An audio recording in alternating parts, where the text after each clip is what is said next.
Hi hello welcome back to my channel. അപ്പോൾ ഇന്നത്തെ ഒരു വീഡിയോ എന്താ സംഭവം എന്ന് വെച്ചാൽ എൻ്റെ അനിയത്തിക്ക് വേണ്ടി ചുരിദാർ ചെയ്തതിൻ്റെ ബാലൻസ് മെറ്റീരിയൽ വെച്ചിട്ട് മോൾക്കൊരു ഫ്രോക്ക് ചെയ്യാമെന്ന് വെച്ചിട്ടോ. അപ്പോൾ ബാലൻസ് ഉള്ള മെറ്റീരിയൽ കളയണ്ടല്ലോ, അതുകൊണ്ടിട്ടാണ് അങ്ങനെ ചെയ്യാമെന്ന് വെച്ചത്. അപ്പോൾ അമ്മയ്ക്കും മോക്കും ആണെങ്കിൽ കോംബോ ആയിട്ട് ഇടുകയും ചെയ്യാം, അങ്ങനെ വിചാരിച്ച് ചെയ്തതാണ് കേട്ടോ. അപ്പോൾ ഇതേപോലെയാണ് കട്ട് ചെയ്തെടുത്തിരിക്കുന്നത്. മെയിൻ മെറ്റീരിയലും ലൈനിങ്ങും കട്ട് ചെയ്തിട്ടുണ്ട്. അപ്പോൾ ലൈനിങ്ങിൽ നെക്കൊക്കെ കട്ട് ചെയ്തെടുത്തിട്ടുണ്ട്. ബാലൻസ് മെറ്റീരിയൽ ആയതുകൊണ്ട് തന്നെ ജോയിൻ ചെയ്തിട്ടാണ് കേട്ടോ എടുത്തിരിക്കുന്നത്. എന്നിട്ട് ഇതേപോലെ അങ്ങ് 4 ഇഞ്ചിൽ സ്റ്റിച്ച് ചെയ്ത് കൊടുക്കുക കേട്ടോ. അപ്പോൾ ബാക്ക് സൈഡും ഫ്രണ്ട് സൈഡും ഒരേപോലെ തന്നെ സ്റ്റിച്ച് ചെയ്ത് കൊടുക്കുകയാണ്. അപ്പോൾ ഇതേപോലെ സ്റ്റിച്ച് ചെയ്ത് കഴിഞ്ഞിട്ട് ബാലൻസ് ഉള്ള മെറ്റീരിയൽ ഇതേപോലെ കട്ട് ചെയ്ത് കളയാം കേട്ടോ. എന്നിട്ട് സ്റ്റിച്ചിൽ മുട്ടാതെ കട്ടിങ് ഇട്ട് കൊടുക്കുക കേട്ടോ. 1 ഇഞ്ച് അകലത്തിലോ 1/2 ഇഞ്ച് അകലത്തിലോ നമുക്ക് ഇഷ്ടമുള്ള പോലെ കട്ടിങ് ഇട്ട് കൊടുക്കുക കേട്ടോ. കട്ടിങ് ഇട്ട് കൊടുക്കുമ്പോൾ ആ കർവ് സൈഡൊക്കെ നല്ല പെർഫെക്റ്റ് ആയിട്ട് കിട്ടും. അപ്പോൾ അതിന് വേണ്ടിയിട്ടാണ് കട്ടിങ് ഇട്ട് കൊടുക്കുന്നത് കേട്ടോ. അപ്പോൾ ഇതേപോലെ ബാലൻസ് ഉള്ള മെറ്റീരിയൽ കട്ട് ചെയ്ത് മാറ്റുന്നുണ്ട്. അപ്പോൾ ലൈനിങ് ഇത്രയും ലെങ്ത്തിലാണ് കിട്ടിയിരിക്കുന്നത്. മെയിൻ മെറ്റീരിയലാണ് കറക്റ്റ് ലെങ്ത്തിൽ കിട്ടിയിരിക്കുന്നത് കേട്ടോ. അതുകൊണ്ട് തന്നെ കറക്റ്റ് മെഷർമെൻറ്റ്സ് മാർക്ക് ചെയ്തിരിക്കുന്നത് മെയിൻ മെറ്റീരിയലിലാണ് കേട്ടോ. ലൈനിങ് കുറച്ച് കൂടുതലായിട്ട് എടുത്തുന്നേ ഉള്ളൂ. അപ്പോൾ ബാലൻസ് ഉള്ളത് കട്ട് ചെയ്ത് കളഞ്ഞാൽ മതിയല്ലോ. അപ്പോൾ ഇതേപോലെ കട്ടിങ് ഇട്ട് കൊടുത്തിട്ടുണ്ട്. ഇനി തിരിച്ചിട്ടെടുക്കുക കേട്ടോ. എന്നിട്ട് പതിച്ചൊന്ന് സ്റ്റിച്ച് ചെയ്ത് കൊടുക്കാം. ഇതിപ്പോൾ കോട്ടൺ മെറ്റീരിയൽ ആയതുകൊണ്ട് തന്നെ ഞാൻ ക്യാൻവാസ് ഒന്നും ഇടുന്നില്ല. തളർന്ന ടൈപ്പ് മെറ്റീരിയലൊക്കെ ആണെന്നുണ്ടെങ്കിൽ ക്യാൻവാസ് ഇട്ട് കൊടുത്താൽ നല്ല പെർഫെക്ഷൻ ഉണ്ടാവും കേട്ടോ. അപ്പോൾ കോട്ടൺ മെറ്റീരിയലിൽ അങ്ങനെ ക്യാൻവാസ് വേണമെന്നില്ല, അല്ലാതെ തന്നെ നല്ല പെർഫെക്ഷനായിട്ട് കിട്ടും. അപ്പോൾ ഇതേ ഫ്രണ്ട് സൈഡാണ് ഇതേപോലെ തിരിച്ചിട്ട് എടുത്തിരിക്കുന്നത് കേട്ടോ. എന്നിട്ട് പതിച്ചൊന്ന് സ്റ്റിച്ച് ചെയ്ത് കൊടുക്കുക. ബാക്ക് സൈഡിൽ ഇതേപോലെ തിരിച്ചിടുന്നതിന് മുന്നേ തന്നെ നമുക്ക് ഷോൾഡർ ജോയിൻ ചെയ്ത് കൊടുക്കണം.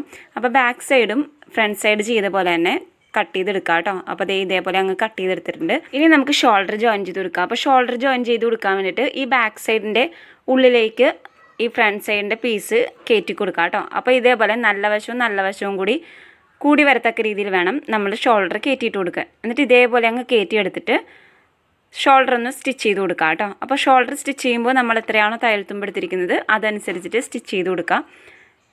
ഇതേപോലെ ജോയിൻ ചെയ്ത് കൊടുക്കുമ്പോഴത്തേനും ഷോൾഡറിൻ്റെ ആ ഒരു ജോയിൻറ്റ് പുറത്ത് കാണത്തില്ല കേട്ടോ. അതുകൊണ്ടാണ് ഇങ്ങനെ ജോയിൻ ചെയ്ത് കൊടുക്കുന്നത്. അപ്പോൾ ഇതെങ്ങനെയാണ് കട്ട് ചെയ്യുന്നതിൻ്റെ വീഡിയോ ഇതിന് മുന്നത്തെ ഒരു വീഡിയോയിൽ ഞാൻ ചെയ്തിട്ടുണ്ട് കേട്ടോ. അതുകൊണ്ടാണ് ഇതിൻ്റെ അത് കട്ടിങ് ഉൾപ്പെടുത്താത്തത് കേട്ടോ. ആ വീഡിയോ കണ്ടിട്ടില്ല എന്നുണ്ടെങ്കിൽ ഒന്ന് പോയി കണ്ടുവെക്കാം കേട്ടോ. ഇഷ്ടമായ ലൈക്ക് ചെയ്യാനും ഒപ്പം ഷെയർ ചെയ്യാനും മറക്കരുതേ. അപ്പോൾ ഇതേ ഷോൾഡർ ഇതേപോലെ ജോയിൻ ചെയ്ത് കൊടുത്തിട്ടുണ്ട് കണ്ടോ. ഇതേപോലെ ജോയിൻ ചെയ്യുമ്പോൾ തയ്യൽ തുമ്പ് പുറത്ത് കാണത്തില്ല. കുഞ്ഞുങ്ങൾക്ക് മാത്രമല്ല നമ്മൾക്കും ടോപ്പൊക്കെ ചെയ്യുമ്പോഴത്തേനും സ്ലീവ്ലെസ് ആണെന്നുണ്ടെങ്കിൽ ഇങ്ങനെ ചെയ്ത് കഴിഞ്ഞാൽ നല്ല പെർഫെക്ഷൻ ആയിരിക്കും കേട്ടോ. ഇങ്ങനെ അല്ലാതെ നമുക്ക് ക്രോസ് പീസ് വെച്ച് വേണമെങ്കിലും നെക്കും കൈക്കുഴിയും സ്റ്റിച്ച് ചെയ്തെടുക്കാവുന്നതാണ് കേട്ടോ. അപ്പോൾ ലൈനിങ്ങും മെയിൻ മെറ്റീരിയലും കൂട്ടി അറ്റാച്ച് ചെയ്ത് കൊടുത്തതിന് ശേഷം മാത്രം ക്രോസ് പീസ് വെച്ച് സ്റ്റിച്ച് ചെയ്ത് കൊടുക്കുക. അപ്പോൾ ഈ ബാക്ക് സൈഡിൽ നിന്ന് പതിച്ചൊന്ന് സ്റ്റിച്ച് ചെയ്ത് കൊടുക്കുക കേട്ടോ. അപ്പോൾ ബാക്ക് സൈഡിൽ ഇത്തിരി വൈഡായിട്ടുള്ള നെക്കാണ് ചെയ്തിരിക്കുന്നത്, വി നെക്കാണ് കേട്ടോ ചെയ്തിരിക്കുന്നത്. അതുകൊണ്ട് തന്നെ ബാക്കിൽ ഒന്ന് പതിച്ചൊന്ന് സ്റ്റിച്ച് ചെയ്ത് കൊടുക്കുക. അപ്പോൾ പതിച്ച് സ്റ്റിച്ച് ചെയ്തതിന് ശേഷം ലൈനിങ്ങിൻ്റെ താഴത്തെ പോർഷൻ ഇതേപോലെ മടക്കി സ്റ്റിച്ച് ചെയ്ത് കൊടുക്കുക കേട്ടോ. ഇങ്ങനെ സ്റ്റിച്ച് ചെയ്തതിന് ശേഷം ഒന്നെങ്കിൽ നമ്മൾ ലൈനിങ് മാത്രമായിട്ട് സ്റ്റിച്ച് ചെയ്ത് കൊടുക്കുക, അതല്ലാന്നുണ്ടെങ്കിൽ ലൈനിങ്ങും മെയിൻ മെറ്റീരിയൽ ഇതേപോലെ അറ്റാച്ച് ചെയ്തതിന് ശേഷം മാത്രം ജോയിൻ ചെയ്ത് സ്റ്റിച്ച് ചെയ്ത് കൊടുക്കുക കേട്ടോ.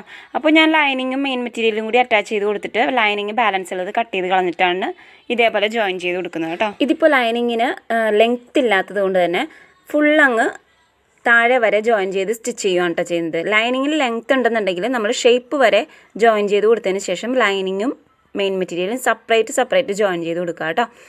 അപ്പോൾ ഇതേപോലെ സ്റ്റിച്ച് ചെയ്ത് കഴിഞ്ഞിട്ടുണ്ട്. ഇനി നമുക്ക് താഴത്ത് ഫ്ലീറ്റ്സ് ഇട്ട് കൊടുക്കാം. ഫ്ലീറ്റ്സ് ഇട്ട് കൊടുക്കാൻ വേണ്ടി ഞാൻ 5 ഇഞ്ച് വിഡ്ത്തിലുള്ള ഇതേപോലെ നല്ല നീളത്തിലുള്ള മെറ്റീരിയലാണ് കേട്ടോ എടുത്തിരിക്കുന്നത്. അപ്പോൾ എൻ്റെ കയ്യിൽ അവൈലബിൾ ആയിട്ടുള്ള ഫുള്ള് മെറ്റീരിയലും ഞാൻ എടുത്തിട്ടുണ്ട്.